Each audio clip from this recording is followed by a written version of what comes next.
Okay, now we are going to learn how to find a missing value.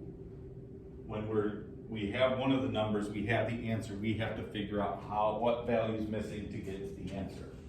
So when you're doing this, a lot of kids will solve it mentally and say, how do I get from -4 to -5? One way you can do this is with a number line.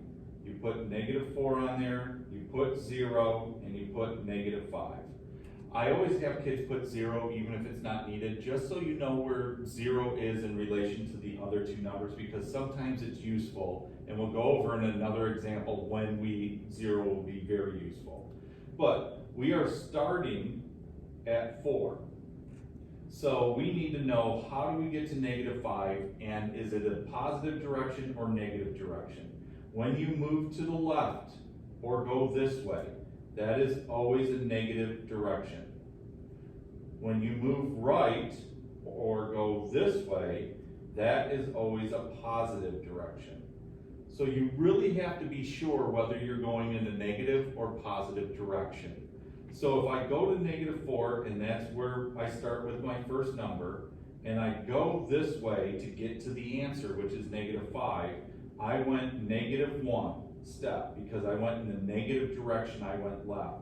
So my answer is -1.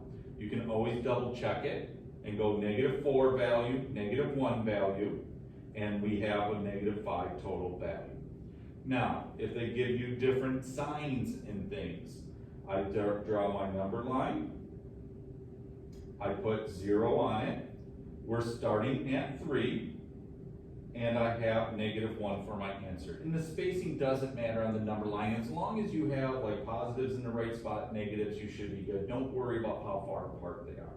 But we're going to start at 3, and we need to get to -1. So we're starting at the number we start with, we have to finish at our answer. So we need to figure out how many steps is it to get to 0. Well, that is 3 steps, but it's also in the negative direction, because we are moving left. And then if we go one more step, that is going to be one more step plus the 3, so that is -4. So if I plug in -4 here, -3 plus -4 equals -1. And we can double check by checking the value. This is a +3 value. This is a -4 value because the plus sign does not change the sign.